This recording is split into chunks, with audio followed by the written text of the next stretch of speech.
નમસ્તે વિદ્યાર્થી મિત્રો. લાસ્ટ લેક્ચરમાં આપણે અતિ લાંબા સોલેનોઇડ હોય એના અંદરના વિસ્તારમાં ઉદ્ભવતું ચુંબકીય ક્ષેત્ર શોધવા માટેનું સૂત્ર મેળવ્યું છે, જે આ મુજબ હતું: અતિ લાંબા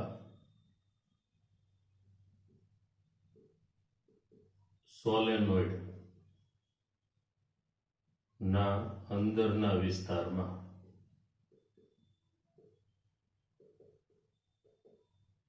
ઉદ્ભવતું ચુંબકીય ક્ષેત્ર B બરાબર μ0 Ni. આટલું ચુંબકીય ક્ષેત્ર અંદરના વિસ્તારમાં ઉદ્ભવે છે, જ્યાં n જે છે સ્મોલ n એ કેપિટલ N/L છે, જેને આપણે કહીશું એકમ લંબાઈ દીઠ આંટાની સંખ્યા. આમ તો એનો ફોર્મ્યુલા છે કુલ આંટા અને છેદમાં કુલ લંબાઈ, એટલે એના પરથી આપણને એકમ લંબાઈ દીઠ આંટાની સંખ્યા મળી જશે. મિત્રો, આ જે વાત છે એ અતિ લાંબા સોલેનોઇડની છે. હવે ઘણી વખત આપણે અમુક પરિમિત લંબાઈના સોલેનોઇડની પણ વાત કરતા હોય છે. તો જે રીતે આપણે અતિ લાંબો તાર હતો એનું ફોર્મ્યુલા હતું એ મેળવ્યું આપણે, એનાથી r અંતરે, r જેટલા લંબ અંતરે કોઈ બિંદુ આવેલું હોય તો ઉદ્ભવતું ચુંબકીય ક્ષેત્ર શોધવાનું. અને પછી મેં તમને પરિમિત લંબાઈ માટે યાદ રાખવાનું કહેલું કે B બરાબર μ0 I/4πy કૌંસમાં sin θ1 plus sin θ2. એવી જ રીતે અતિ લાંબો સોલેનોઇડ છે એમ પરિમિત લંબાઈનો સોલેનોઇડ હોય. એટલે આજે પહેલા આપણે જે સબ્જેક્ટ છે એ ફિઝિક્સ છે, ચેપ્ટર નંબર 4 અને લેક્ચર નંબર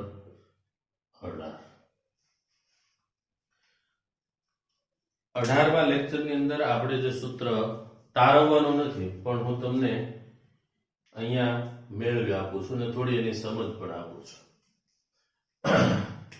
તો ટોપિક છે પરિમિત લંબાઈ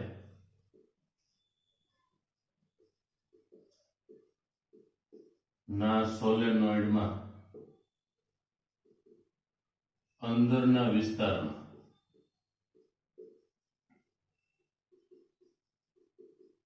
ઉદ્ભવતું ચુંબકીય ક્ષેત્ર શોધવાનું સૂત્ર.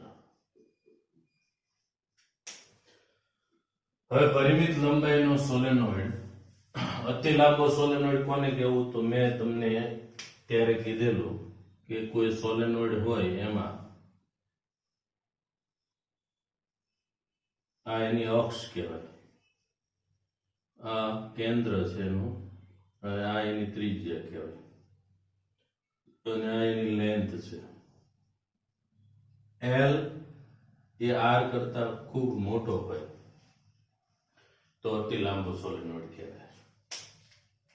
પરિમિત લંબાઈના સોલેનોઇડમાં દાખલા તરીકે આપણી પાસે આ કોઈ પરિમિત લંબાઈનો સોલેનોઇડ છે, એનો હું ઊભો છેદ જ અહીંયા બતાવું છું.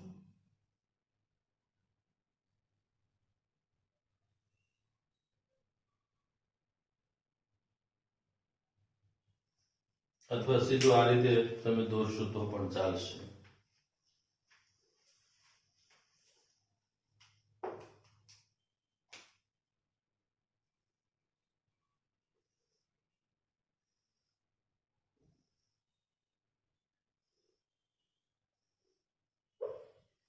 આ એની અક્ષ છે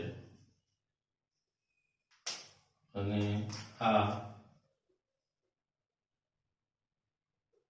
દાખલા તરીકે એની લંબાઈ L છે અને આ એનું મધ્ય બિંદુ અંદરના વિસ્તારમાં P બિંદુ. પરિમિત લંબાઈનો સોલેનોઇડ હોય તો આ જે અંતર થયું એની અક્ષથી સપાટી સુધીનું અંતર એટલે એ ત્રિજ્યા ગણાશે.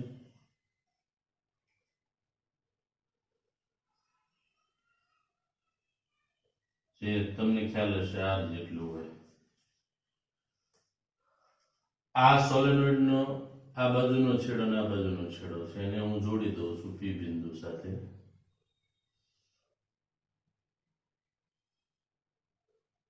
એટલે આ જે ખૂણો બને એ α1, આ બાજુનો ખૂણો છે એ α2 છે. હવે જેમ સોલેનોઇડની લંબાઈ વધે એમ α1 અને α2 શું થતા જાય?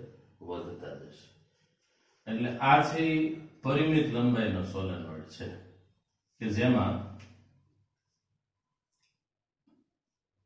L ની સાપેક્ષે R ને અવગણી શકાય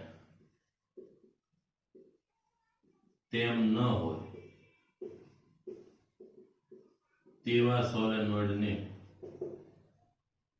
પરિમિત લંબાઈનો સોલેનોઇડ કહેવાય.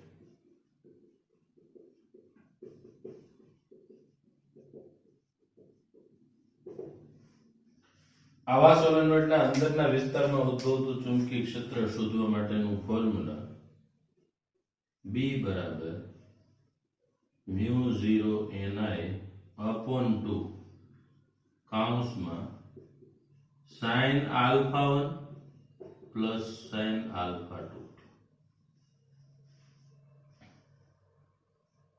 એટલે તમે સમજી શકો છો કે આ જે ફોર્મ્યુલા છે એ પરિમિત લંબાઈના સોલેનોઇડ માટે છે. જ્યારે અતિ લાંબો સોલેનોઇડ હોય ત્યારે α1 અને α2 ની વેલ્યુ π/2 થાય.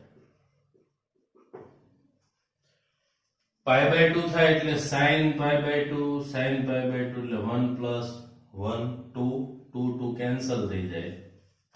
તો B બરાબર μ0ni/2 અને અહીંયા sin π/2 પ્લસ sin π/2 મતલબ થઈ જશે μ0ni. π/2 એટલે 1 પ્લસ 1 2 કેન્સલ થઈ જશે એટલે મૂળ સૂત્ર આપણું જે અતિ લાંબા સોલેનોઇડ વાળું હતું એ આપણને મળી ગયું. તો આ પ્રમાણે આપણે આ સૂત્રનો ઉપયોગ એ પરિમિત લંબાઈનો સોલેનોઇડ હોય એના અંદરના વિસ્તારમાં કોઈ બિંદુ પાસે ચુંબકીય ક્ષેત્ર માંગેલું હોય. હવે એવું બની શકે દાખલા તરીકે P બિંદુ જો અહીંયા હોત Q પાસે તો α1 છે 0 થઈ જાય અને P બિંદુ છે R પાસે હોય તો α2 શૂન્ય થાય. આવા ઘણા કિસ્સાઓ આવતા હોય ત્યારે આ એક બાબત ધ્યાનમાં રાખવી. તો મિત્રો તમે બે સૂત્ર યાદ રાખવા એની કરતા પરિમિત લંબાઈનું યાદ રાખો અને અતિ લાંબા સોલેનોઇડની વાત કરે ત્યારે α1 ને α2 ની વેલ્યુ કેટલી મૂકી દેવાની? π/2. ઓકે, તો આ છે એ પરિમિત લંબાઈના સોલેનોઇડમાં અંદરના વિસ્તારમાં ઉદ્ભવતું ચુંબકીય ક્ષેત્ર શોધવાનું સૂત્ર. આ સૂત્ર છે એનો ઉપયોગ અગત્યનો છે. તારવવું હોય તો આપણે મેળવી શકીએ પણ એની થિયરી કોઈ સિલેબસમાં પૂછાતી નથી. માત્ર સૂત્ર છે એનો ઉપયોગ પૂછાય એટલે મેં અહીંયા એપ્લિકેશન માટે ડાયરેક્ટ ફોર્મ્યુલા લખી નાખ્યું છે. બરાબર, સેમ જે આપણે અતિ લાંબા તારની અંદર પરિમિત લંબાઈનો તાર અને અતિ લાંબો તાર. ઓકે, તો આને નોટ કરી લેશો. અગત્યનું ફોર્મ્યુલા છે અને આના પરથી એક્ઝામ્પલ અને એમસીક્યુ પણ આવતા હોય છે.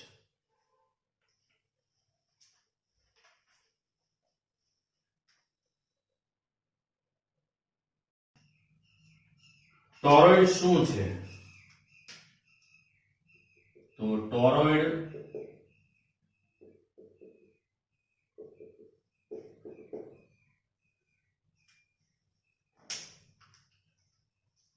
એ એવું ઉપકરણ છે અથવા એવું કોમ્પોનન્ટ છે જેની અંદર આપણે જે ખાલી વિસ્તાર છે એમાં જે ચુંબકીય દ્રવ્યનો અભ્યાસ કરવો હોય એને ભરી દેવામાં આવે છે.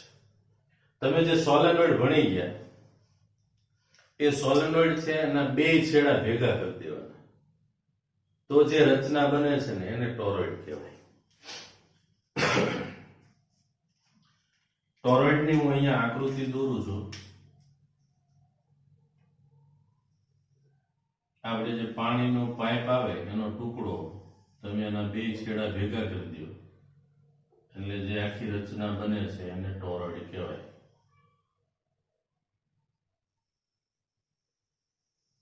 એટલે આ સમજો મેં બે છેડાઓ ભેગા કરી દીધા એટલે આ પ્રમાણે આ એનું કેન્દ્ર કહેવાય અને એના પર આ રીતે વાઇન્ડિંગ કરેલું હોય, નજીક નજીક આંટાઓ વીંટાળેલા હોય, અલગ કરેલો વાહક તાર. તો આ જે બનતી આખી રચના છે એને ટોરોઇડ કહેવાય.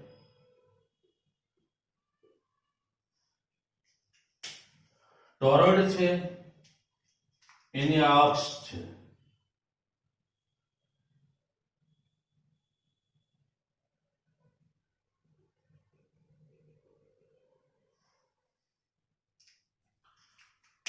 મિત્રો યાદ કરો, સોલેનોઇડ છે એની અંદર ઉદ્ભવતું ચુંબકીય ક્ષેત્રની દિશા મેં તમને આપી હતી. એમ આમાં પણ વર્તુળાકાર આંટા વીંટાળેલા છે એટલે દરેક આંટો છે એ બહારના વિસ્તારમાં પોતાની અસર છે એ ચુંબકીય ક્ષેત્રને નાબૂદ કરતો હોય પણ અંદરના વિસ્તારમાં છે એ ચુંબકીય ક્ષેત્ર આપણને મળતું હોય. એટલે આપણે ચુંબકીય ક્ષેત્ર બતાવવું હોય તો એની જે અક્ષ છે એને આપણે સ્પર્શક દોરીએ એ ડાયરેક્શનમાં હશે બી.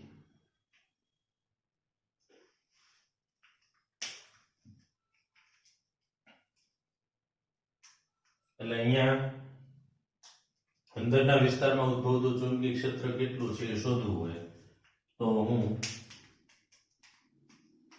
પી બિંદુ પાસે કેટલું ચુંબકીય ક્ષેત્ર હશે એક બિંદુ અંદર લઈ લઉં છું ક્યુ અને એક બિંદુ બહાર લઈ લઈએ છીએ આર. આ ત્રણેય બિંદુ પાસે ચુંબકીય ક્ષેત્ર કેટલું છે એ શોધવાનું છે. જે રીતે સોલેનોઇડની અંદર આપણે ચુંબકીય ક્ષેત્ર મેળવવા માટે કોના નિયમનો ઉપયોગ કર્યો હતો? એમ્પિયરના સર્કિટલના લોનો. એ જ રીતે ટોરોઇડમાં પણ આપણે એમ્પિયરનો સર્કિટલનો નિયમ વાપરીએ છીએ. તો પહેલા તો હું અહીંયા નિયમ લખી નાખું છું. એમ્પિયરનો સર્કિટલનો નિયમ B.dl ચુંબકીય ક્ષેત્રમાં બંધ માર્ગ પરનું રેખા સંકલન એ તેમાં ઘેરાયેલ વિદ્યુત પ્રવાહના બેઝિક સરવાળા અને શૂન્ય અવકાશની પરમિએબિલિટીના ગુણાકાર જેટલું હોય છે. તો અહીંયા આપણે અંદરના વિસ્તારમાં ઉદ્ભવતું ચુંબકીય ક્ષેત્ર એટલે પી ક્યુ અને આર ત્રણ બિંદુઓ છે એમની પાસે ઉદ્ભવતું ચુંબકીય ક્ષેત્ર આપણે શોધવું છે.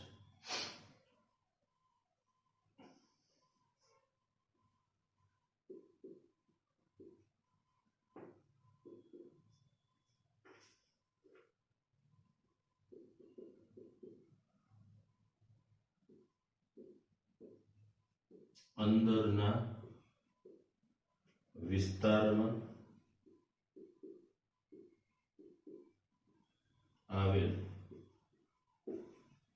બિંદુ પી અને ક્યુ પાસે ચુંબકીય ક્ષેત્ર તથા ટોરોઇડની બહાર આવેલ બિંદુ આર પાસે ચુંબકીય ક્ષેત્ર મેળવવું છે. હવે આ ત્રણેય બિંદુ પાસે ચુંબકીય ક્ષેત્ર મેળવવા માટે આપણે એમ્પિયર છે અને સર્કિટલનો નિયમનો ઉપયોગ કરશું. એટલે સૌથી પહેલા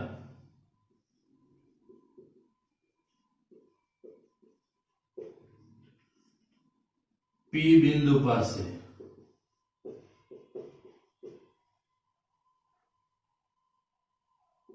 ઉદ્ભવતું ચુંબકીય ક્ષેત્ર મેળવવા માટે એમ્પિયર ના સર્કિટલ ના નિયમનો ઉપયોગ કરતા. હવે એમ્પિયરના સર્કિટલના નિયમ છે એનો ઉપયોગ આપણે કરવાનો છે. પી બિંદુ પાસે ચુંબકીય ક્ષેત્ર આપણે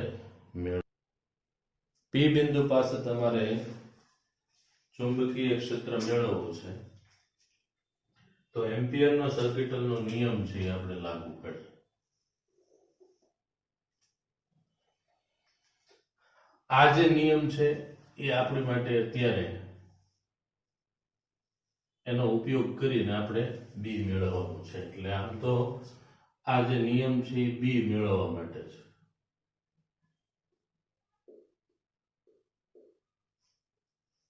જે રીતે વિદ્યુત ક્ષેત્ર મેળવવા માટે ગાઉસનો નિયમ છે એ રીતે ચુંબકીય ક્ષેત્ર મેળવવા માટે એમ્પિયરનો સર્કિટલનો લો થઈ ગયો છે. પી બિંદુ પાસે એમ્પિયરનો સર્કિટલનો નિયમ લગાડવાનો છે. એટલે પહેલું કામ તો આપણે એ કરવું પડે કે એક એમ્પિરિયન લૂપ આપણે લઈ લઈએ.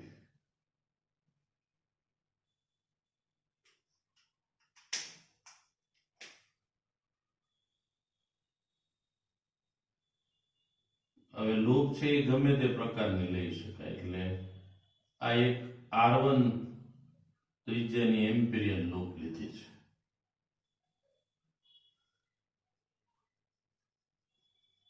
એમ્પિરિયન લૂપ. હવે જોઈએ કે અહીંયા આ એમ્પિરિયન લૂપ છે તો અહીંયા આપણે ઇન્ટિગ્રેશન કરવાનું. એટલે આ એનો બંધ માર્ગ થયો. બંધ માર્ગ છે એનું આખું સંપૂર્ણ સંકલન કરવાનું થાય. તો નિયમ છે એ આ પ્રમાણે છે. B into DL cos theta is equal to mu 0 sigma I. હવે અહીંયા જેમ સોલેનોઇડના બહારના વિસ્તારમાં ચુંબકીય ક્ષેત્ર 0 એમ અહીંયા બી 0 હશે. તો આ પ્રમાણે આપણે અહીંયા લખી શકીએ ભાઈ dl cos theta. હવે અહીંથી આમાં ઘેરાયેલો પ્રવાહ શૂન્ય થયો કારણ કે આમાં કોઈ પ્રવાહ છે જ નહીં. એટલે આપણે આવું લખીએ કે બી બહાર લઈ લઈએ અને dl છે એનું cos theta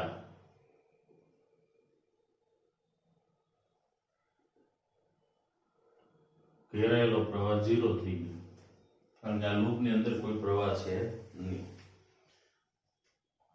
તો b into cos theta dl વત્તા dl એટલે ટોટલ થશે 2 pi r1 થાય.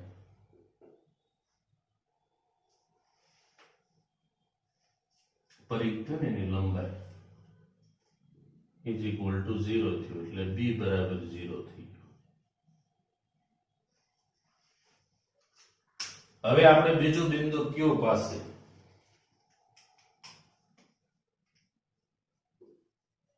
બિંદુ Q પાસે ઉદ્ભવતું ચુંબકીય ક્ષેત્ર મેળવવા માટે એમ્પિયરના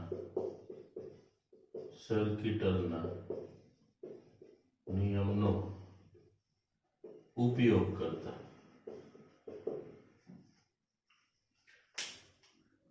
તો બીજી એક Q બિંદુ પાસે મેળવવું છે. એટલે Q બિંદુ એમ્પિરિયન લૂપ આવે એવડી ત્રિજ્યાની લૂપ લેવાની. એટલે આપણે જે અક્ષ બતાવી એની ઉપર આવે ને એવી લૂપ લઈ લઈએ અને એને હું નામ આપી દઉં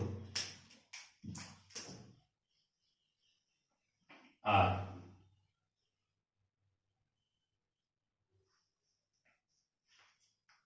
હવે અહીંયા અંદરના વિસ્તારમાં ચુંબકીય ક્ષેત્ર શોધવું છે.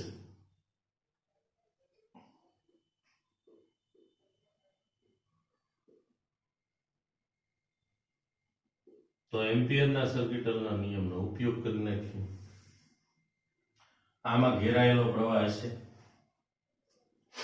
કુલ પ્રવાહ આપણે ખબર છે કે આ પસાર થાય છે એટલે કુલ ઘેરાયેલો પ્રવાહ, એટલે આ બાજુ તમને μ0 અને કુલ આંટાની સંખ્યા n હોય એટલે આ પ્રમાણે આપણે ni મળી ગયું, જે રીતે આગળ સોલેનોઇડમાં આપણે મેળવ્યું તે જ પ્રમાણે.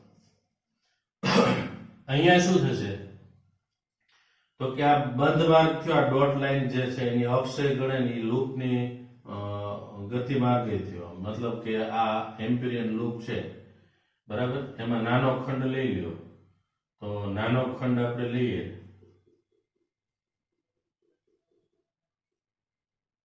તો dl વત્તા એટલે નાનો ખંડ લઈ લીધો તમે. b અને dl બે એક જ દિશામાં હોય એટલે થીટા એ 0 થઈ જશે અને cos 0 is equal to 1 થાય. એટલે અહીંયા જે b ડોટ dl એટલે cos થીટા 12 લખી નાખું છું.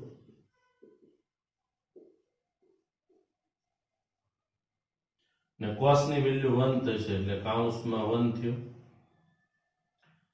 યાદ કરો મેં એવું કીધેલું કે વર્તુળાકાર પ્રવાહ હોય તો b સુરેખ હશે અને પ્રવાહ સુરેખ હશે તો b વર્તુળાકાર હશે બરાબર.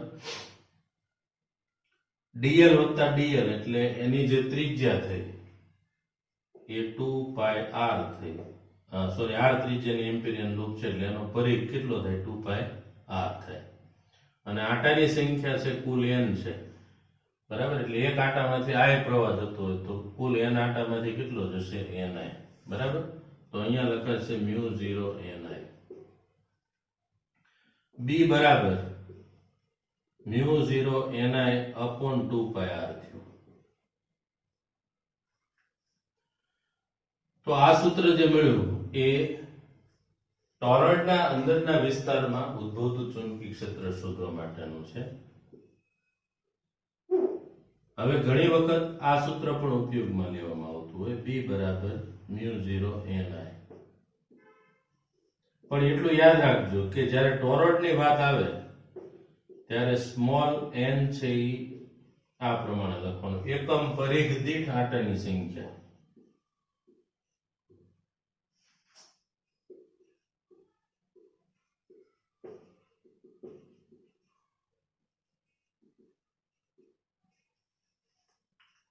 તો આ ટોરોઇડ છે એના અંદરના વિસ્તારમાં ઉદ્ભવતું ચુંબકીય ક્ષેત્ર આપણને એટલું મળ્યું. હવે એક બિંદુ આપણે બહાર પસંદ કરેલું છે r. ટોરોઇડની બહાર આવેલું બિંદુ p પાસે, સોરી r પાસે ચુંબકીય ક્ષેત્ર. આદર્શ ટોરોઇડ શબ્દ વાપરતા હોય. આદર્શ ટોરોઇડનો મીનિંગ એ થાય કે જે રીતે સોલેનોઇડના બહારના વિસ્તારમાં ચુંબકીય ક્ષેત્ર શૂન્ય હોય એમ ટોરોઇડ છે એની અંદર જે આંટાઓ નજીક વીંટાળ્યા હોય જે એકબીજાની અસર શું કરતા હોય, નાબૂદ કરતા બહારના વિસ્તાર. એટલે અહીંયા આ એમ્પિરિયન લૂપ આપણે લઈએ